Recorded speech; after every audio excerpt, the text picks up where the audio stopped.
오늘은 5월 21일 민수기 26장 52절부터 65절입니다. 여호와께서 모세에게 말씀하여 이르시되 이 명수대로 땅을 나누어 주어 기업을 삼게 하라. 수가 많은 자에게는 기업을 많이 줄 것이요 수가 적은 자에게는 기업을 적게 줄 것이니 그들이 계수된 수대로 각기 기업을 주되. 하나님께서 이제 땅을 분배하십니다. 이스라엘 땅을 이제 점령하여 땅을 분배하시는데 인구가 많은 사람들을 적은 땅을 주면 살 수가 없잖아요. 그러니까 인구를 계수한 이유가 땅을 분배하려고 그러는 거예요. 그래서 2차 인구 조사를 하면서 인구가 많은 지파에게는 큰 땅을 주고 인구가 적은 지파에게는 적은 땅을 주는 거예요. 이 기업 분배를 아주 적당하고도 공정하고도 공평하게 하시려고 하나님의 계획이 있는 거예요. 그리고 이 당시에 사람들은 그걸 수긍을 합니다. 왜냐하면 그 당시의 법은 뭐냐면 강한 자가 많이 갖는 거거든요. 강한 자가 다 갖는 거예요. 약한 자는 하나도 못 갖는 게 그 당시의 법칙이었어요. 그런데 하나님은 약한 자들에게도 땅을 주시는 거예요. 살 수 있을 정도의 땅을 주시는 거예요. 강한 자도 다 주는 게 아니라 니들이 살 수 있을 정도의 땅을 주시는 거예요. 그러니까 땅을 다 받는 겁니다. 다 받고 인구 수에 따라서 조금 큰 땅, 조금 작은 땅을 나눠주시는 거예요. 하나님은 어떤 분이냐? 공평하신 하나님이시다. 공정하신 하나님이세요. 사람들은 안 그래요. 사람들은 네가 힘이 세니까 가져가봐 하면 다 가져가거든요. 욕심이 많아요. 불공정하고 불공평해요. 하나님은 공평하셔요. 하나님은 이스라엘에게 뿐만이 아니라 지금 저와 여러분들에게도 공평하신 하나님이에요. 그러니까 지금 조금 어렵고 힘들어도 내가 하나님께 열심을 다해 살아왔다면 반드시 그 공평함에 대한 놀라운 보상들은 기다리고 있음을 기억하시는 여러분들에게 축원드립니다. 55절입니다. 오직 그 땅을 제비 뽑아 나누어 그들의 조상 지파 이름을 따라 얻게 할지니라. 그 다소를 막론하고 그들의 기업을 제비 뽑아 나눌지니라. 두 번째 땅을 분배하는 원칙이 있어요. 이건 뭡니까? 첫 번째는 지파가 많으면 큰 땅을 준다. 두 번째는 땅을 뽑는데 제비를 뽑아요. 여러분 생각해 보세요. 네가 갖고 싶은 땅을 가져라고 하면 누가 나쁜 땅을 갖겠어요? 땅 뒤에 보면 비옥해 보이는 땅이 있고 척박해 보이는 땅이 있단 말입니다. 누구나가 비옥한 땅을 갖고 싶지 않겠어요? 저기는 강이 흐르네, 여기 강이 없네. 저기는 푸릇푸릇한데 여기는 푸릇한 게 별로 없네. 다 그럴 거 아니에요, 땅이. 그러니까 하나님께서 그 땅을 분배하는데 어떻게 하냐면 제비를 뽑아라. 제비를 뽑아서 가져가라. 제비 뽑는 그 땅을 가져가라 이 말이죠. 이게 무슨 말일까요? 제비를 뽑는다는 건 뭐냐면 우리 인간적인 세계가 인간적인 사고가 들어가는 게 아니라 이건 한마디로 세상 사람들은 운이다라고 하잖아요. 성도는 운이란 단어를 쓰면 안 돼요. 운이 아니에요. 뭡니까?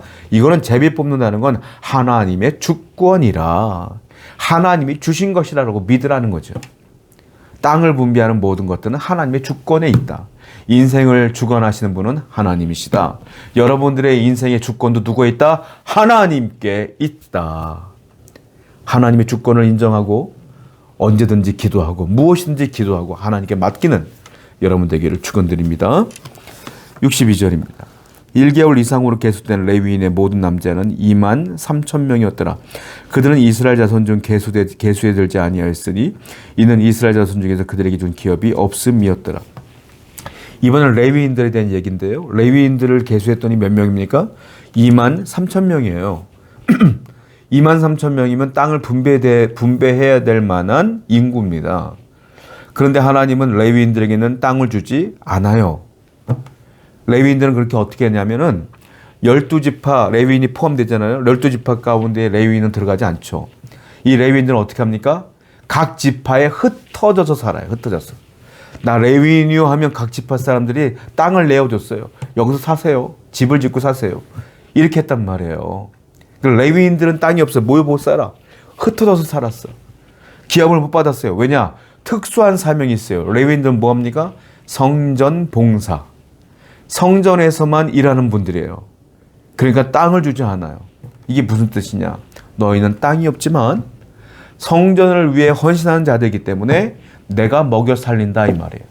하나님께서 너희는 내 것이야. 한마디로 말하면 너희들은 은혜로 사는 법을 배울 거야. 성도 여러분, 성도는요 하나님의 백성으로 은혜로 사는 존재예요. 하나님은 레위인을 통하여 하나님의 은혜로 사는 것이 무엇인지를 우리에게 알려주십니다. 세상 사람들은 땅을 기업으로 삼아 살지만 성도는 하나님의 은혜로 사는 거예요. 저와 여러분들에게는 지금도 하나님의 은혜가 흘러오고 있음을 기억하시기 바랍니다. 64절입니다. 모세와 제사장 아론이 시내 광야에서 계수된 이스라엘 자손은 한 사람도 들지 못하였으니 이는 여호와께서 그들에게 대하여 말씀하시기를 그들이 반드시 광야에서 죽으리라 하였습니다. 이러므로 여분네 아들 갈렙과 눈의 아들 여호수아 외에는 한 사람도 남지 아니하였더라. 계수를 다 끝냈어요. 2차 인구조사가 끝났어요. 그런데 놀라운 일이 벌어집니다. 처음 인구조사, 첫 번째 인구조사, 즉 출애굽을 했을 때에 있었던 사람들이 2차 인구조사에는 한 명도 없어요. 한 명도. 왜? 다 죽은 거예요. 하나님이 그랬잖아요. 너희들은 다 죽을 것이다. 40년 광야 생활 가운데 다 죽은 거예요. 그래서 1세대 이스라엘 사람들은 없고 그 자녀들이 남아서 인구조사에 포함되어 있는 거예요.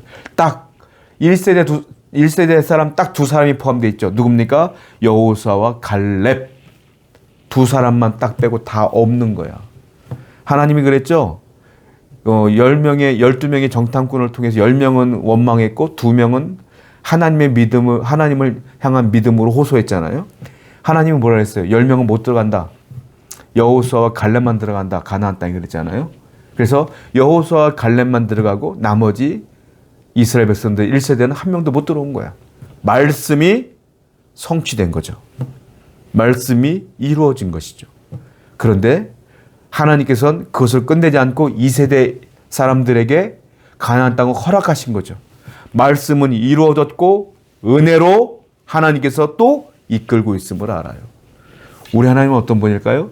말씀을 성취하시는 분, 은혜로 우리를 이끄시는 분, 기억하시기 바랍니다. 기도하겠어요. 하나님 말씀은 이루어집니다.